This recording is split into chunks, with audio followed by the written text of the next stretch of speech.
এইভাবে যে আমার জেলে আসা লাগবে আমি জীবনেও কল্পনা করি নাই। পেছনে পেছনে আমার এত শত্রু লেগে আছিল, আমি বুঝতেই পারিনি। কি বোকা আমি! কত সুন্দরভাবে জীবনযাপন করতেছিলাম, কুট থেকে এক কাল বৈশাখী ঝড় এসে আমার জীবন তছনছ করে দিল। আল্লাহ, তুমি কি আমার ভাগ্যে এড়ে রাখছিলা? আমার তো মনে হয় কাছের লোক আমার সাথে বেইমানি করছে। স্যার, একটা লোক আছে আপনার সাথে দেখা করবে। ঠিক আছে, পাঠিয়ে দাও।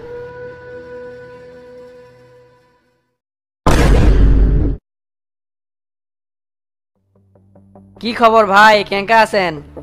কে রে তুই? আমার সাথে টিটকারি করে বেড়াচ্ছ তাই না? আপনার মতো একজন সংসদ সদস্য, জনপ্রতিনিধি জেলখানার মধ্যে বন্দি, সেটা দেখার জন্যই তো এলাম। এতক্ষণ গা বুঝলাম আমার বাড়িতে মাদক রেখে তুই আমাকে ফেসে দিছ তাই না? তোর মতন পাতি লোক এই ধরনের বাজে কাম করবে, এটাই তো স্বাভাবিক। আপনি তো হচ্ছেন পাগলা, আপনার এই অহংকার একদিন পতন হবে, এটা দেখার জন্যই বসে আছিলাম। কিন্তু আমি তো একটা জিনিসই বুঝলাম না, আপনার পেছনে এত বড় বাঁশ দিল কেডা? মিথ্যা কথা কোষ না রে সালাম, এটা তোর কিন্তু ষড়যন্ত্র, সেটা আমি ঠিকই বুঝি। নয়তো আমার বাড়িতে এতগুলা মাদক রেখে আসবি, এত বড় দুঃসাহস কারো হবার পারে না। কে রে, আমার বাড়ির যে পরিমাণ সিকিউরিটি আছিল, অপরিচিত কেউ ঢুকে মাদক থিয়ে আসবার সাহস পাবি হে? আর যারা পরিচিত জন নিয়মিত যাওয়া আসি করে তাগেরই কাম এটা, তার মধ্যে তুই একজন। লিডার শুরু থেকেই অবিশ্বাস করে গেলেন, টাকা খেলেন হামার আর পদ দিলেন সবুজেক। পোলা বান্ত সব আমার পেছনেই থাকতো, মিটিং মিছিলে যত লোক লাগতো সব আমি দিতাম, বিনিময়ে হামাক ড্রেনের মধ্যে ফেলে দিয়ে নেতা বানালেন সবুজেক। এটাই কি আপনি ঠিক হছিল? আমি কি চ্যাংরা হিসেবে অযোগ্য আছিলাম? তোক নেতা বানাইনি দেখে তুই আমাকে ফাঁসাছো তাই না? তোর কথা শুনে তো আরো ক্লিয়ার হয়ে গেলাম। এগুলা ফাঁসাফাঁসির মধ্যে আমি নাই, আমি তো গতকাল শুনছি আপনি মাদকের দায়ে গ্রেপ্তার। আপনি মানুষ হিসেবে খারাপ, ওই জন্য চিন্তাধারাও খারাপ, যাকেই দেখেন তাকেই শত্রু মনে হয়। আমি তো আর আপনার মতো না, আপনার জেলের কথা শুনে দেখা করে এলাম। খুব সাধু হয়ে যাচ্ছ তুই যে কেঙ্কা, সেটা আমি ভালো করেই জানি। আগে তো আমার সাথে মিনমিন করতেছিল, এখন খুব বুক ফুলে কথা করছো। খালি আগে বাইরে এলে সব শালাক দেখে নমনি। বাই হয়ে কচু করেন, ক্ষমতা তো চলে গেছে, পার্টির প্রেসিডেন্ট আপনাকে বহিষ্কার করছে। দল আর আপনার কোনো দায়িত্ব নেবে না, আপনার যা খুশি আপনি একাই করেন। তবে আমি কিন্তু নির্দোষ, এসব মাদকের সাথে আমি জড়িত না। কিন্তু তারপরে আমাকে কোনো সুযোগ দেওয়া হলো না, সাথে সাথে বহিষ্কার করা হলো। এটা রাজনীতির খেলা, পাশা উল্টে গেলে সিয়ার আপনি হেরে যায়। আপনাকে একটা কথা কবা এলাম, বিদেশে যত টাকা পাচার করছেন সব তো দেশে ফেরত আনবি। পার্টির ভিতরে এ নিয়ে খুব আলোচনা চলতেছে। আসলে আমাকে বহুত জনই দেশের বাইরে টাকা পাচার করছে, সেল্লা টাকা তো লিয়ে আসতে পারলো না। এল্লা আবল তাবল নিউজ দেওয়ার জন্য যেন আমার সাথে দেখা করবে আসিস না, এমনি কিন্তু মন মেজাজ ঠিক নাই।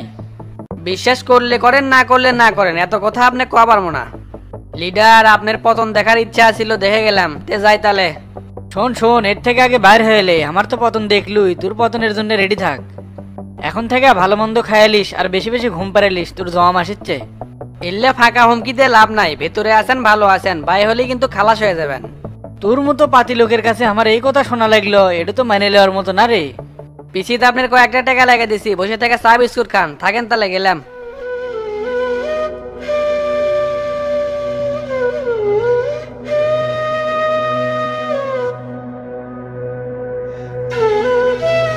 দুই দিনের চেংড়া লাখের টিপি দিলে দুধ বাড়াবি, সেই চেংড়া আবার আমাকে হুমকি দেয়। আমি সব বুঝে গেছি, দুধ কলা দিয়ে এতদিন কাল সাপ পুষিচ্ছিলাম। এই শালায় আমার বাড়িতে মাদক রাখছে, ভুয়া দুধক সাজে টেকাও লিয়ে গেছে। অল্পিনা না দেরি কর রে সালাম, সব হিসাব আমি পই পই করে নেবো। এইদিকে আমার পিএস এমন ভয় করছে, সেই শালার কোনো খোঁজ খবরই নাই। বাইরের লোকজন যে কি বাল করিচ্ছে সেটার কোনো খোঁজ খবরই পাচ্ছি না। এখন পর্যন্ত কোনো জামিন ধরে পারলো না, এঁকে করে জেলখানাতে আমি কয়দিন থাকবো না। এই শালারা কোনো কামের না, সব শালার খালি খাওয়ার ধান্দা। আল্লাহ তুমি আমাকে মুক্তি দাও আল্লাহ, কি ভেজালের মধ্যে পড়ে গেলাম।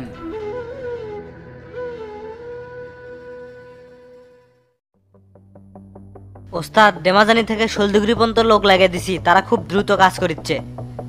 কয়েকটা রিপোর্ট হাতে আছে আর বাকিগুলো খুব শীঘ্রই চলে আসবে।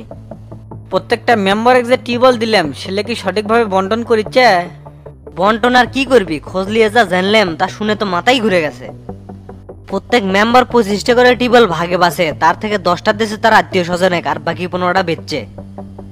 দক্ষিণ পাড়ার ছায়দার লোক কিন্তু ধনী, কিন্তু তার বাড়ির সামনে সরকারি টিবল পোতা। তখন তাকে জিজ্ঞেস করলাম যে আপনার বাড়ির সামনে সরকারি টিবল কৃষক, সোজা উত্তর না দিয়ে খালি ভুলভাল পেঁচাল পারে।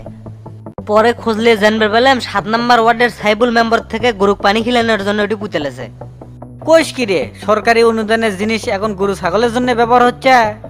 এটা তো দেখতেছি দিনে দুপুরে ডাকাতি, আরো যে কত তথ্য লুকে আছে আল্লাহই ভালো জানে। মনে হচ্ছে বাপের ঘরের সম্পত্তি আত্মীয় স্বজনকে উপহার দিচ্ছে, একের সাইজটা না করে পেলে সরকারের জিনিস জায়গা মতো পৌঁছবি না। আমাদের এই ইউনিয়নের বেশ কয়েকটা ওয়ার্ডে এরকম দুর্নীতি চলিচ্ছে। এরা জনপ্রতিনিধি হসেই জনগণের হক মারে খাওয়ার জন্য। এরা তো এই পেশাক ব্যবসা হিসেবে লেছে।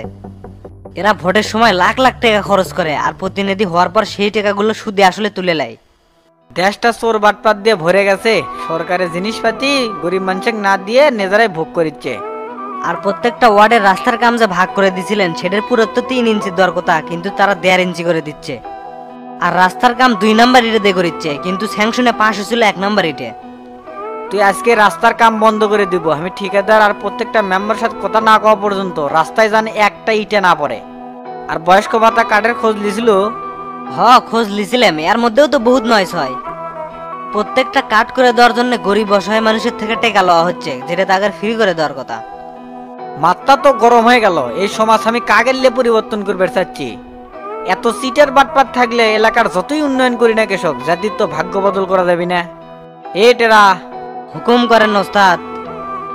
প্রত্যেক ওয়ার্ডের মেম্বার আর এলাকার ময়মুরব্বী খবর পাঠা, ইউনিয়ন পরিষদের জরুরি মিটিং।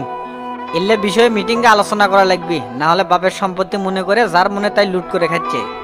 আর একটা দিন সময় দেন, পোলাপানেক লাগিয়ে দিছি তো, সবাই কি প্রমাণ সহ ধরবে পেলে আরো ভালো হবে। টেরা, হেডফোনটা দে। আচ্ছা দিচ্ছি। কি অবস্থা শামসু, তোর কেমন কোনো খোঁজ খবরই নাই? এই তো আল্লাহর রহমতে ভালো আছি, তবে এলাকার বেশ কয়েকটা মেম্বার গিয়ে না ঝামেলায় আছি। কে মেম্বার আবার কি করিচ্ছে? কি আর করবি, গরিবের হক মারে খাচ্ছে। এই শালারা তো অমানুষ। তা গুরু এমপির কি খবর, খোঁজ খবর লিছিলেন? তো কোর্টে চালান করে দিয়েছে, বিচার চলমান। 7 জনমে ছাড়া পায় কি না পায় সন্দেহ। এলাকার উন্নয়নে কাজ কর, জনগণের পাশে থাক। জনগণের ভালোবাসা কিন্তু খুব দরকার। তা টাকাগুলো কি কাজে লাগাচ্ছু নাকি ব্যাংকে উঁকে রেখে দিছু? না না গুরু, টাকা তো এলাকার উন্নয়নের জন্য কাজে লাগাচ্ছি। এই ইউনিয়ন মডেল ইউনিয়ন হিসেবে রূপান্তরিত কর্ম, সেই লক্ষ্যে কাজ করতেছি। এভাবে কাজ করে যা, দেখবো জীবনে একদিন অনেক বড় হতে পারবো। ঠিক আছে, কোনো সমস্যা হলে স্মরণ করিস। রাখলাম তাহলে।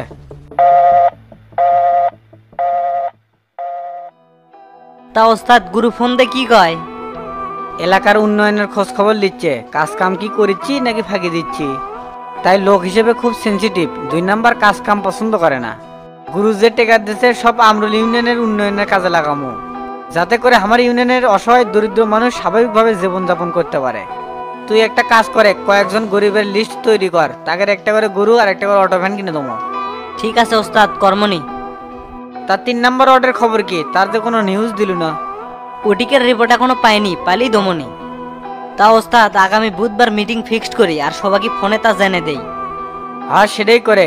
আর আমি কাকের লে চলাফেরা করি রে, তারা তো দেখতেছি সবাই চোর। কেমনে এই ইউনিয়নের উন্নয়ন হবে? সগলি তো দেখি মারার ধান্দায় আছে। 2 নাম্বার টাকা খাওয়ার চোদন বুঝবি মরার পর, এখন কি বুঝবি? এরা তো লাখ লাখ টাকা খরচ করে মেম্বার হচ্ছে এই জন্যই, মানুষের হক মারে খেয়ে পেট বড় করবি। জনগণও উনকে আবাল, ভোটের আগে টাকা খাসে আর এখন সে বাঁচায়। ইনকে করে হবি না, এলে ধরে ধরে খালি সাইজ করা লাগবে, না হলে মাথা ঠান্ডা হচ্ছে না। তুই প্রত্যেকটা ওয়ার্ডে ভালো করে তদন্ত করে তারপর দেখ কি করি। ঠিক আছে ওস্তাদ, বিষয়টা আমি দেখিচ্ছি। আর তো তার কি করবেন, এখন পর্যন্ত পদত্যাগ পত্র জমা দিল না। জামিনে বাইরে হয়ে আসে 15টা টিবল হজম করছে, আর বয়স্ক ভাতার তো হিসেবেই নাই। ওই 15টা টিবল কি করছে, কার কাছে বেচছে খুঁজে বাই করে।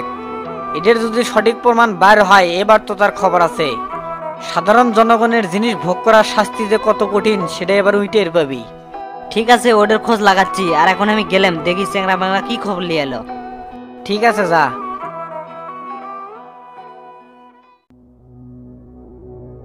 তো তার বিরুদ্ধে আগে শক্ত প্রমাণ পাই, এর একটা ভিত করেই ছাড়মো। সাধারণ জনগণের ঠকান এর হিসেব পই পই করে লুমো। তদন্ত করে দেখতেছি প্রত্যেকটা ওয়ার্ডের মেম্বাররাই তো 2 নাম্বার, খালি জনগণের ঠকাচ্ছে। নতুন করে গর্ভকালীন ভাতার কার্ড আছে, দেখি এই কার্ডগুলোর মেম্বাররা কাক কাক দেয় এর একটা লিস্ট তৈরি করবো। প্রত্যেকটা কার্ড থেকে প্রায় 30-35 হাজার টাকা করে পাবি। দেখি অরিজিনালি গর্ভবতী করে দেয় নাকি আত্মীয় স্বজনের মধ্যে দেয়। প্রায় 2 দিন হয়ে গেল, ইঞ্জিনিয়ার তো নকশা দিল না। দেখি তাকে একটা ফোন দেই তো। নকশার জন্য চেয়ারম্যান সাহেব ফোন দিছে। আসসালামু আলাইকুম ভাই, কেমন আছেন? ওয়ালাইকুম আসসালাম, আলহামদুলিল্লাহ ভালো আছি। তা ইঞ্জিনিয়ার সাহেব, আজকে তো আপনার আসার কথা ছিল। নকশা রেডি হয়ে গেছে, সন্ধ্যায় আপনার বাসায় আসতেছি ইনশাল্লাহ। তাহলে আপনি সন্ধ্যায় চলে আসেন, আমি বাসাতে আছি। ঠিক আছে ভাই, আসমনি, রাখলাম তাহলে।